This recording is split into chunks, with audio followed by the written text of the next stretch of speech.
Hey, so I just wanted to do, you know what I wanted to do? I want to do a real quick video. And I was just going to sit here on this grocery store lot and do a video, but I'm going to go and drive home while I'm doing this video because I just want to talk to you. And I was thinking, and I got to put my seatbelt on because I wasn't planning on driving, so I'm going to have to put my seatbelt on. I wasn't planning on driving. I was just going to do a video. You know, I was just going to do a video while I was sitting there, but I'm driving now. So let me. I want you know what I want to do. I want to encourage you. When I went into the store, when I was thinking about what I was thinking about was I was thinking about the people who feel stuck. And when I came out the store, you know, I love this. I mean, I feel so amazingly chosen. This morning, the Lord said, I heard in my spirit, chosen one. That's what I heard.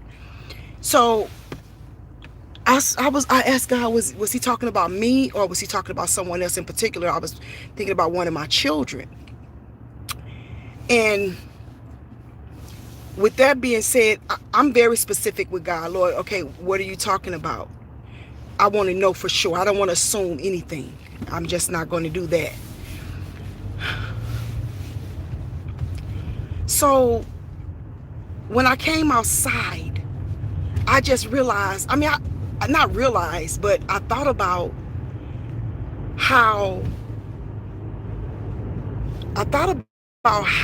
this time of the day, like early in the morning, and this time of the day, I love early. I love early because it's not crowded. I don't like crowdedness.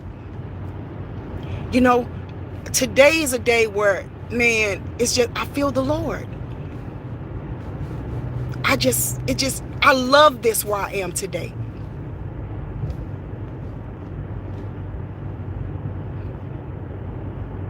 Even if it's a place of waiting, man, I love where I am.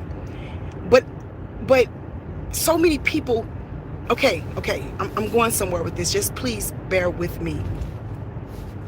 So then I came out, I was like, I love this time.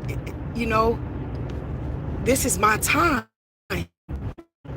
This is my time, not particularly being 9 o'clock, 8:57. Like, this is right. But then I saw the sign at the store. It said right place, right job, right team, right now. And I was saying, this is my time, not realizing I was literally saying, this is my time. Like, this is my time.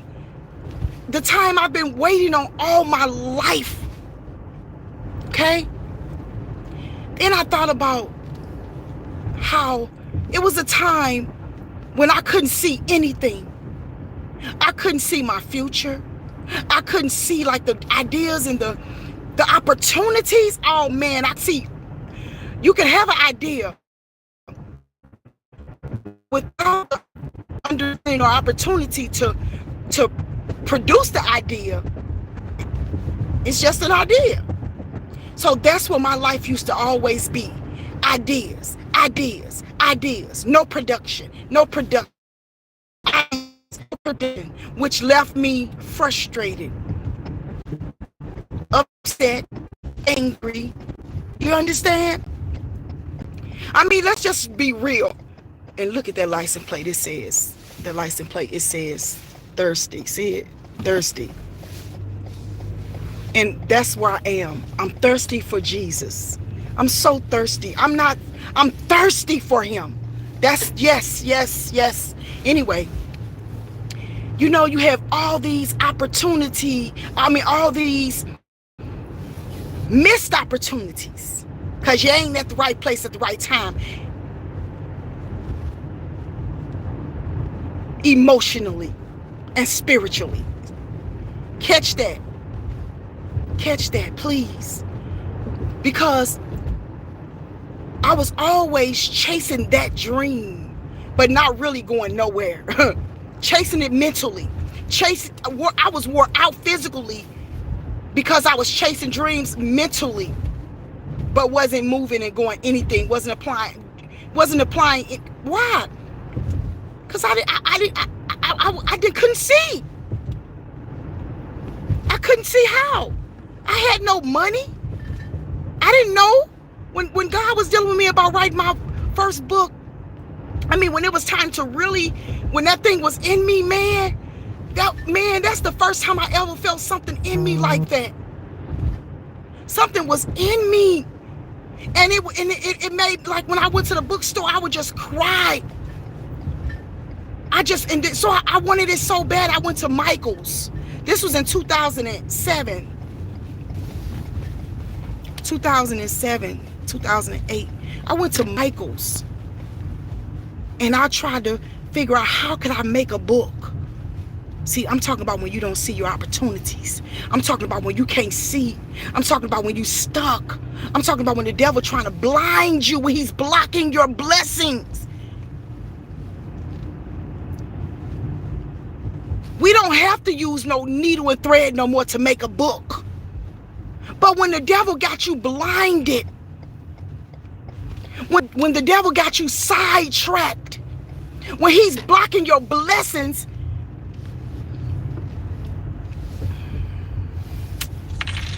so I'm in Michael's trying to find how can I make a book. So I'm looking for the right material for the book cover, you know, the pages. Okay, I'm looking in the thread aisle. Can't sew now I'm not saying I can't learn to sew, because I can do all things through Christ that strengthens me, because I'm delivered. That truck say delivered. But I couldn't see. See, first of all, I was focused on the wrong thing. When you shift your focus shouldn't be on nothing out here. Your focus shouldn't be on anything out here. Look at this. See how beautiful these houses are? Ain't they beautiful? Look at them. Yeah. Ain't they beautiful? Just beautiful. Just beautiful. Just beautiful. We got more than one lake over here. We got tennis courts. Look at this. Tennis courts. See that? All that back here, and we got multiple. It's just beautiful. It's so beautiful when God bring you where he wants you to be. Ain't that something? And God's ways are bigger than yours. His thoughts are higher than yours. I'm trying to take you somewhere real quick, because I'm finna get off here. I'm finna go in the house. I got work to do. Because guess what, y'all? My focus has shifted. Let me tell you something. It took fasting. You know what? It took losing everything. Let me tell you.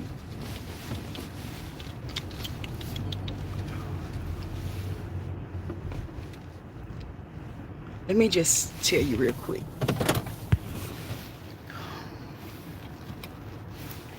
Let me say this. You got to shift your focus. Your focus got to come off of you. And it got to be on Jesus. You got to shift your focus from stop trying to figure out how you gonna make it. What you gonna do? How us gonna do it? And shift your focus on Jesus. When I did that, my whole life changed. My whole life changed. And that ain't no one time in a life thing. You got to always shift your focus. Why? Because there's so many things fighting for your attention. So many different distractions fighting for your attention. You got to shift your focus. So with that being said, when I started fasting and praying, God started opening my eyes. In my song, I said, God opened my eyes. He removed the blindfold and deceit, and I saw all your lies. You got the wrong one, boo.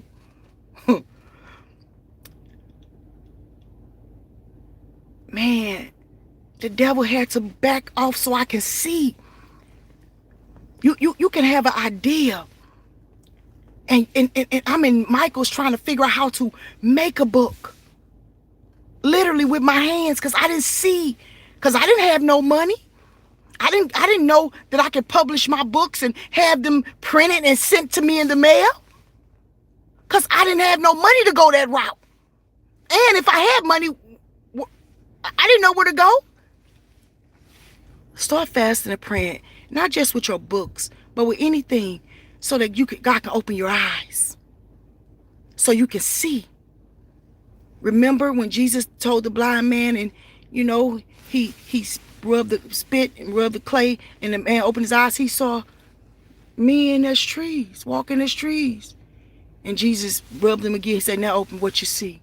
Sometimes it's going to take a few more touches from Jesus before your eyes are open to the right way. It ain't going to always be where you don't know what to do and how to. Possible with God.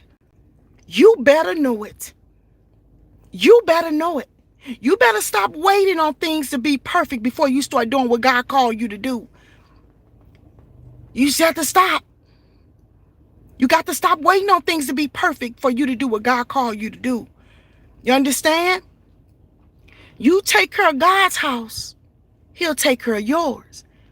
Get in your arena of your arena, the part that God has enabled you. He's enabled you to be able to operate in a specific realm. And what that just means is get on the right path. Get on your path. When you get in your lane, you can work that thing. You understand? When I was telling my sister friend today, we was talking, I was saying how when you find your purpose, when you get on your path, everything on that path is yours. Yeah. Yeah, so if you see this idea, that's yours. That idea, that's yours. It might be a lot of them. It don't matter. It's yours. It might not be that time for that thing. Because you got to know when to push. You got to know when to birth out. And I was telling her this. I was saying, even if you got a midwife, they can't push for you. They can't feel the pain of your birth. Only you can push and feel the pain of that birth. That's your baby. That's your baby. So, man, when it get in you like that, where you you at the store trying to find a needle and thread to make a book, it's something big going on. It's something big going on. And sometimes it might not seem like nothing. It seems foolish if it's you. But look at the people that preceded you, that created these amazing things. And when you go back and watch their story, you see the struggle they had. You understand? But when God opened your eyes, that's why you got to shift your focus. Shift your focus from trying to figure out how I'm going to pay the bills. Remember, I told y'all. I told God, I'm going to preach. That's my calling. But please just give me a business so I can pay my bills. Because I don't want to depend on people. I don't want to have to wait for them to give me $5. Matter of fact, $5 ain't going to cut it right now. Not for me. So God, I need some money to pay my bills. I need some money to pay my bills, take care of my kids without waiting for people to sow a seed. Even though that's the way God created it to be, if you preach, they supposed to sow. Yeah.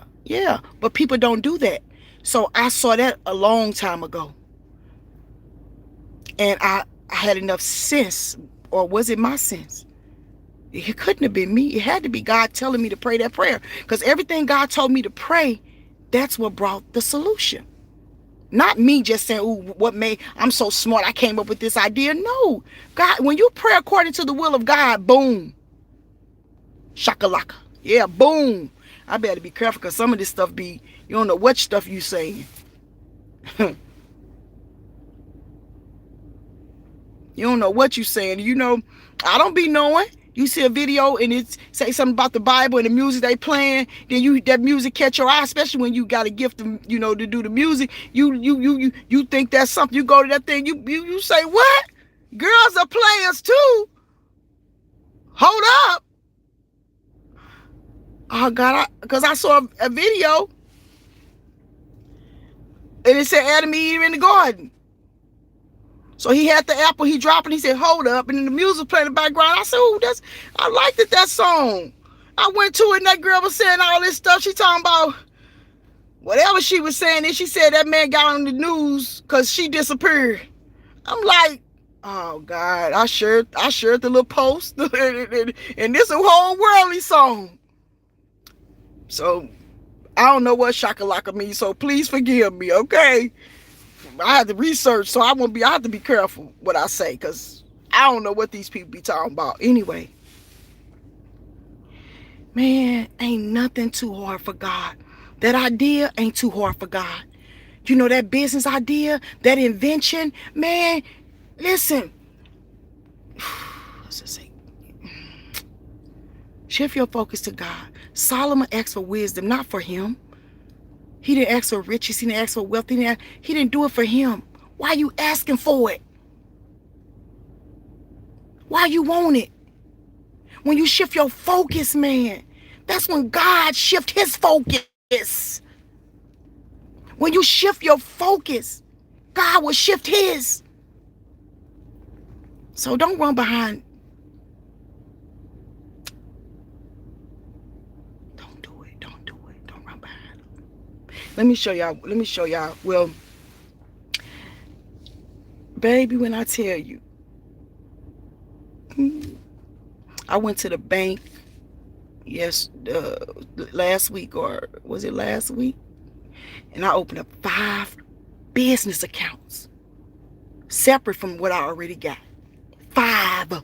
And I got all my checkbooks. I got all my debit cards today. Well, I got my debit cards a couple of days ago. My checkbooks yesterday. God ain't playing. You know, all I can say is get ready. Okay? Get ready, get ready, get ready. Shift your focus to the Lord and see what he do. I don't know what all God is doing, but I'm getting ready, you know. And I pray that the Lord, I'm speaking this and I mean this. To anybody that ever sold any seeds to me, man, come on, y'all, let's take this land. Let's take the land. That means real estate. You might not get into the real estate by being an agent. Maybe you will just be an investor. I don't know. But let's take the land that God has given us. Let's take the music industry. Let's take the production industry. Let's take the TV industry. Come on, let's see, it's bigger than us. It is. Are you going to be a coward like the 10 children of Israel that went out, the 10 spies that went out to spy out the land? Or are you going to be courageous like Joshua and Caleb? You got a choice. Or are you going to look and say, we see ourselves as grasshoppers? So you got to realize it ain't no black thing, white thing, Chinese thing, Japanese thing, Korean thing, Italian thing. It ain't no. It's a Christian against the world thing. It's a good against the bad thing. It's a God against the enemy thing. So we got to focus and understand what this is. The Bible said, for we wrestle not with flesh and blood. Put on the whole armor of God and get ready, because you don't know what God is about to drop in your lap. You start fasting and praying, he going to open up the opportunity.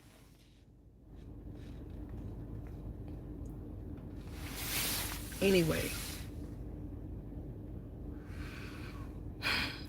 I will say this. You are not overlooked. God has not forgotten about you. I spent years thinking, he forgot about me. I'm 30. I'm 50. I was 30 when I had my 20-year-old. That's the year my daddy died. I was pregnant with my son Joseph when my daddy, his name is Joseph, died. I remember my daddy, my sisters, Janet, Jeanette, Judy, my mama, and Sonia. But I remember how they would give me money for my kids. Actually, Joseph and Greg wasn't even born yet at that point when my daddy was living. They would give me money for my daughters. My kid girls was growing up. And every time I got anything, I spent it like on food or something, or used it for gas. And my daddy used to get mad about that, because he wanted to get them they little few dollars, maybe 10, 5, 50, 30. Here, this is for them for the holidays. Twins would give us money, give me money for the holidays for the kids, to give Anisha 25 and Sign 25. Judy always gave us stuff for the holidays. I didn't have anything. The money that me and Greg brought home, I didn't work a lot. He did. When I did work, of course, he came home to pay the bills, but we was always struggling. So every time they got some money, I spent it on gas or food or something. So my daddy said something to me about that. And I don't know if somebody else said something, but I wasn't doing it because I wanted to. I was doing it because we didn't have nothing. Now I give my kids, baby. I wish I can tell Daddy, I don't have to spend their money no more, because God has blessed me, So that's why I don't withhold nothing from my kids. I opened up Greg and Joseph. We opened up their account, and they got me on their account, so I have them on. I'm able to access their account when their account look like it's low. I'm putting money in there, walking up, giving them money every time you turn around. Like if I have, $100 or, whatever. Mama, could I have this? Yep. God said there's no good thing I will withhold from them that walk uprightly. I thank God for my children, and they are so blessed, and I'm so grateful. But I don't have to steal from my kids no more. That's basically what it was considered, But I don't have to do that anymore. When my mom and them get them my kids' money, I'm giving it to them. Her mama gave you this, Judy gave you that, the twins gave y'all that. It feels good to be able to not have to use their money for gas or for food. But I couldn't see, because I was so focused on how to get the money. Even though I was a Christian and I loved God, my focus was off. I'm always looking for the money. But that's over with. If you look for Jesus and put God first, the money going to come. The money going to come. And there is nothing you can do to stop it. You see how God put that 100,000, that money, gave me all that money when it was time to close that I didn't have. Because if God didn't give me that money, I would not have been able to close on my house. I had to take over $300,000 to the table. I didn't have nothing but 80-some thousand. I even got my account. I printed out that paper that I had 86,000 something in my checkings and 300 and something thousand in my business savings. I had to print that out to keep that in my Bible. But see what my God did for me. He did that. So, like I said, me sowing my seed, let me tell you something, can't nobody beat God given. And let me tell you something. I don't want you to be distracted to the source. Listen to me, and I'm finna get off of here. When you sow to somebody, don't expect your reciprocity. Don't expect your harvest to come from that person, because it can make you mad if you sow into them, and when you in need, they don't help you. Look, I'm not in position to really help nobody. I got all these big business ventures, plus my kids' colleges. I got big money that I'm paying. Yes. So don't get mad at me if I can't help you. But I wish I could, and God knows that. But let me say this. Don't get mad if the person you sowing to can't help you. Because that's not the call of where the harvest coming from. It's God's call. But you got to reap a harvest if you're a seed sower. So sometimes your harvest might not come right away, but the longer it takes, the bigger that thing gonna come. Like I started this video with, it's my time. Baby, it's harvest time. I had a dream that a woman of God and a man of God was in my dream. That's famous pastors. They was walking through my house, and he had a book in his hand, and his wife was saying, in the dream she lived in my neighborhood, and she was like, yeah, our houses, when they built our houses, it came with fruit trees. She was showing me all these fruit. She was like, yeah, you got all these fruit. And I was trying to go in my purse in the dream, try to get this man a seed. You know, I got to find him a seed. And the Lord showed me that means seed time and harvest, baby. You got all that in your yard. You got all that. So fasting, praying, and giving, that's the key to getting out of this mess, to getting the devil off your back so you can see where you're going. And don't worry about how I'm going to do this, Lord, how I'm going to get this building, how I'm going to get this building, how I'm going to get this building. I got to get construction on this building. Don't worry about that. Where God guide, I promise you he provide. If he let it go down, it's either you did something you shouldn't have did, or it's a part of the plan. And I can't even say, because I've done things I shouldn't have did, and he still came through. Like, remember last 2020, he started telling me the budget. I kept giving away thousands of dollars. And then when it came time to close, all them thousands I needed. But guess what? He came through. So count it all joy. If you know it's witchcraft attacks against you, fast and pray. 124-hour water fast to change your life. Get them devils, make them witches back. But keep fasting. Find out the fast God wants you to do. Fast and pray, and listen. And we know that all things work together for good to them that love God, to those who are the called according to his purpose. Romans 8:28. So I'm not saying all this stuff was God's will, because it's not. But you better believe he'll work. He'll take a little bit of that, and a little bit of that, and a little bit of that, and a little bit of that, baby, and mix it all up. Baby, when that start forming, that yeast start rising, okay? So don't worry about it. Don't worry about it. Just get right. Just get right so you won't get left. Just get right. Just get right. Just get right. Just get right with God. Make this a year of your focus and focusing on him, because I am. I love y'all. And I talked to two people yesterday. Well, I talked to one person. I just called to tell her thank you. She sowed a seed. I said thank you so much. I know I don't call everybody, but I love everybody. And I try to tell you thank you because I appreciate you. And she was like you always do. And then this other beautiful young lady, she called me auntie. She reached out on Facebook and sent me a voicemail. And she said, like you always do. Thank you. I am his. I love you. May God bless you and multiply you exceedingly. And she was, so that just blessed my heart, that God is really using me to touch somebody. I want the encounter. When you in my presence, I want you to feel like you've been with the Lord. I want you to feel like God sent joy. And if you don't feel like that, then what's the purpose? What's the purpose? You know what I'm saying? Because the anointing is to destroy the yokes.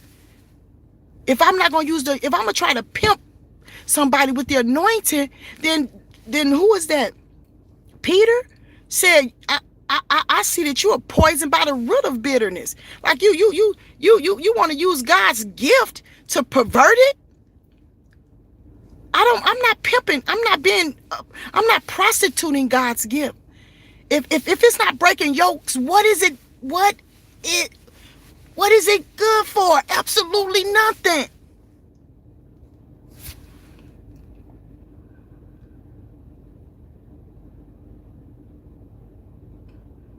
So,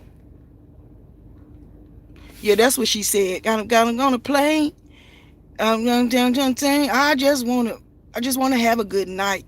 I just want to have a good night. Hold up. She just took that whole song from the world, from the back in the school days, and she just added her little twist. And she said something about an apple, some bottom. I don't know what these people be talking about, but honey, it ain't good. So let me just shut up. It just came to my mind because I was trying to think about it earlier. That my son said, I was saying something, and my son, he finished the sentence. He said, where you hear that from? How you know that? That's because these people that say they love the Lord, they put these songs up on their Instagram pages, and you thinking that's a God song, and it ain't. I don't get it. But let me shut up, because I don't know what's all happening in this world. I don't know. How about that? Okay? Kisses, kisses, kisses. I love you. The Bible said, greet one another with holy kisses. So this ain't no worldly kiss. This is a holy kiss. I love all of you all. I love everybody. And I mean it from the bottom of my heart. I love you.